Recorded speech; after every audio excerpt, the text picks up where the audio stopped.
안녕하세요. 뉴스 속 날씨 김수현입니다. 얼마 전 충격에 빠뜨린 강남역 살인사건의 피의자가 조현병을 앓고 있었던 것으로 알려졌죠. 강남역 사건을 비롯한 강력범죄가 자주 발생하면서 정신질 환자에 대한 사회적 인식도 악화된 상황인데요. 조현병에 대한 진실과 오해, 한림대 성심병원 정신건강의학과 정명훈 교수와 함께 이야기 나눠보도록 하겠습니다. 교수님 안녕하세요. 네, 안녕하십니까. 네. 자, 우선 이 조현병이 어떤 질환인지 설명 좀 부탁드리겠습니다.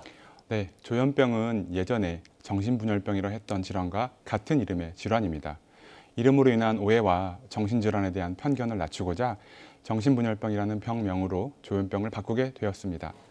정신분열병, 즉 조현병은 만성적 사고장애를 의미하며 사고 과정이 분리되고 이완되어 정신적인 능력들이 깨져 생각, 감정, 행동 사이의 분열이 일어난다는 의미였습니다.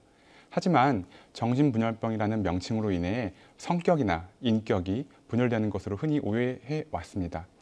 개명된 조현병이라는 명칭은 현악기의 줄을 제대로 조율하지 못해 나오는 불협화음과 같이 정신기능의 조율이 되지 않는 불균형을 뜻하는 병명입니다. 이러한 조현병은 대체로 10대 후반에서 20대에 호발하며 평생 유병률이 전체 인구의 1%에 이르는 비교적 드물지 않은 정신질환입니다. 그리고 흥미로운 것은 이러한 발생률이 지역이나 인종, 문화적 특성에 관계없이 거의 비슷한 것으로 알려져 있습니다. 예를 들어 우리나라 인구를 5천만 명으로 가정한다면 50만 명 정도가 조현병을 앓았거나 앓고 있을 것으로 추산이 됩니다. 네. 그럼 이 조현병의 대표적인 증상은 무엇인지 궁금한데요. 네, 조현병의 증상은 크게 양성 증상과 음성 증상으로 나뉩니다. 환각과 망상은 대표적인 양성 증상입니다. 환각 가운데 환청이 가장 흔한데 다른 사람들이 듣지 못하는 소리나 목소리를 듣게 되는데 행동을 지시하거나 간섭하기도 하고 서로 대화를 주고받는 식으로도 나타납니다. 그러다 보니 다른 사람들이 보기에는 환자분들이 누군가와 대화하는 듯 하기도 하고 혼잣말로 중얼거리는 것처럼 보입니다. 자신과 관계없이 주위에서 일어난 일을 연관지어 특별한 의미를 부여하는 것은 관계망상, 근거 없이 나를 감시하고 있다거나 해코지하려 한다는 피해망상, 실제 자신의 능력이나 중요성을 지나치게 과장하는 과대망상 등이 흔합니다. 조현병 환자는 혼자만의 생각에 사로잡혀 있기도 하고 다른 사람의 말에 귀를 기울이지 못하기도 합니다. 타인의 의향을 제대로 파악하지 못하여 불쑥 엉뚱한 이야기를 꺼내거나 쉽게 산만해지며 집중을 잘 못하기도 합니다. 사고의 흐름이 적절히 연결되지 않고 주제가 이것저것으로 바뀌기도 합니다. 또한 상황에 맞지 않게 웃거나 우는 등의 부적절한 감정 표현을 하기도 합니다. 감정이 메마르고 말수가 적어지며 흥미나 의욕이 없어 개인 위생관리조차 등한시하고 대인관계가 저하되는 등의 증상이 나타나는데 이를 음성 증상이라고 합니다. 이러한 특징적인 양성 증상과 음성 증상이 6개월 이상 지속되면서 전반적인 학업, 사회, 가정생활에서의 그런 기능적인 면들이 점차 악화되는 경과를 보이면 조현병이 의심이 됩니다. 네, 이 조현병의 발병 원인이 좀 궁금한데 환경적인 요인도 관계가 있다 이런 이야기를 들었거든요. 어떻습니까? 조현병의 원인은 하나의 원인으로 여겨지지 않으며 생물학적인 요인과 환경적 요인의 상호작용에 의한 것으로 보고 있습니다. 과거 환경적인 요인을 포함한 심리적인 질환으로 보는 견해가 좀 더 컸으나 현재에는 뇌의 생물학적 이상으로 보는 견해가 지배적입니다. 우리의 뇌는 생각과 감정, 행동을 조절하기 위해 뇌세포 사이에 수많은 신경 전달 물질이 분비되는데 조현병은 특히 도파민과 세로토닌 등의 신경 전달 물질의 불균형으로 인해 발병되는 것으로 알려져 있습니다. 가족 중에 조현병 환자가 있다면 일반인보다 발병 가능성이 높다고 알려져 있습니다. 일반인은 평생 병에 걸릴 확률이 1% 정도인데 반해 형제 중에 한 사람이 환자가 있거나 부모 가운데 한 명이 환자이거나 부모 모두가 환자이거나 일란성 쌍둥이인 경우 점차 순서대로 조현병에 걸릴 가능성이 높다고 알려져 있습니다. 하지만 부모가 환자인 경우라도 자녀가 질병이 없을 수도 있고 가족 중에 환자가 없더라도 발병하는 경우를 본다면 100% 유전되는 것은 아닙니다. 조현병 자체가 유전된다기보다는 쉽게 병에 걸릴 수 있는 소인이 유전되는 것으로 생각되어 여기에 갑작스러운 스트레스 등의 그런 환경적인 요인이 더해져 발병하는 것으로 생각이 됩니다. 네, 최근 이 정신과 치료를 받고 있는 사람들의 강력범죄가 많이 발생했지 않습니까? 그러다 보니까 좀 위험하다 이런 부정적인 인식이 생긴 것 같은데 실제로 조현병을 앓고 있는 사람들이 좀 위험한가요? 어떻습니까? 우선 조현병은 위험한 질환이라기보다는 예. 치료의 경과가 다양하고 치료가 어려운 질환이라고 생각이 됩니다. 대개 조현병 환자들은 급성기 증상을 보이기 전부터 상당 기간 증상을 앓고 있는 경우가 많습니다. 이는 만성화된 상태에서 치료가 시작됨을 의미하며 그렇기 때문에 완치에 이르기 어려운 편입니다.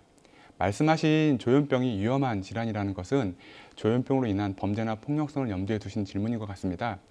환자분들 가운데는 증상이 심한 상태에서 쉽게 흥분하고 초조해하는 경우도 있지만 전반적으로는 조현병 환자들의 범죄율은 일반인보단 낮은 것으로 알려져 있으며 적절한 급성기 및 유지 치료를 통해 상당 부분 예방할 수 있습니다. 폭력성 자체는 조현병의 병리와 직접적인 연관이 없으며 조현병 환자에서의 폭력성은 음주와 같은 물질 관련 장애의 영향에 의한 것이라는 견해가 지배적입니다. 오히려 많은 조현병 환자들은 우울 증상을 보이고 사회적으로 위축되고 소외된 경우가 많습니다. 네, 이 조현병 치료는 어떻게 이루어지고 있는지 궁금하고요. 조현병을 의심해 볼 수 있는 어떤 전조 증상 같은 게 있을 것 같습니다. 어떤 것들이 있는지도 함께 알려주시죠. 네, 조현병의 치료는 급성기 치료와 유지 치료 등으로 나눌 수 있습니다. 급성기 증상을 줄이기 위해 약물 치료가 가장 중요하며 증상의 상당 부분은 호전시킬 수 있습니다.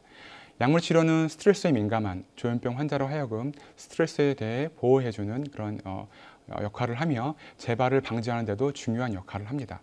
흔히 항정신병 약물에 대해 잘못 알고 계시는 경우가 많습니다. 항정신병 약물은 의존성이 없는 약물입니다. 그리고 항정신병 약물은 조현병의 증상을 호전을 목표로 하는 그런 치료제입니다. 최근에는 이러한 약물에 비해 예전의 약물에 비해 음성 증상에도 좀 더 효과가 있으며 부작용이 적은 다양한 약물들이 개발되어 국내에서도 많이 사용되고 있습니다. 조현병은 아직까지 완치가 어려운 질환이고 이러한 이유로 유지치료로 이어지게 됩니다. 급성기에 병식이 낮은 경우가 많기 때문에 유지치료로 이어지기 위해 치료적인 신뢰관계를 형성하여 환자와 보호자들로부터 적극적인 협력을 이끌어내는 것이 중요합니다. 이러한 과정에서 정신치료나 가족치료가 이루어지게 되고 또한 정신건강증진센터나 주거시설, 납병원 등의 자원들을 이용한 정신사회재활치료가 함께 이루어집니다. 전조 증상에 대한 연구가 활발히 진행 중으로 자발성이 저하되거나 사회적으로 위축되고 불량한 유상 상태 등의 그런 주로 음성 증상이 선행하고 비특이적인 신체 증상이 함께 나타나는 것으로 알려져 있지만 아직까지 명확한 그 전조 증상의 기준은 확립되고 있지는 않습니다. 네.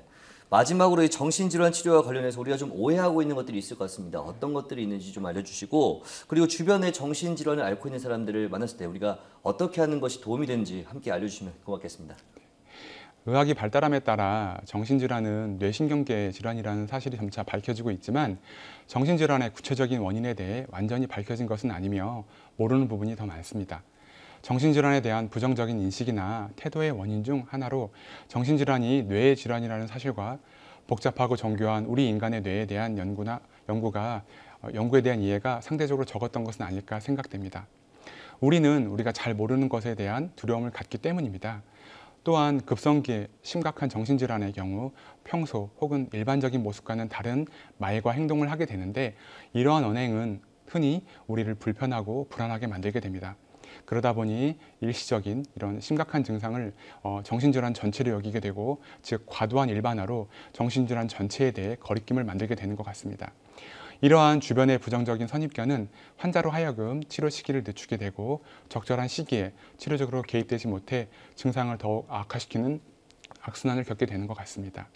정신질환은 뇌의 병이고 정신질환자는 아픈 사람이며 치료가 필요한 사람이라는 인식으로부터의 그런 변화가 필요하며 사회 전반적으로 조현병과 같은 정신질환에 대한 이해와 지식이 늘어난다면 정신질환에 대한 선입견과 낙인 효과가 줄어들 수 있을 거라고 기대됩니다. 네, 그렇군요. 오늘 말씀 고맙습니다. 감사합니다.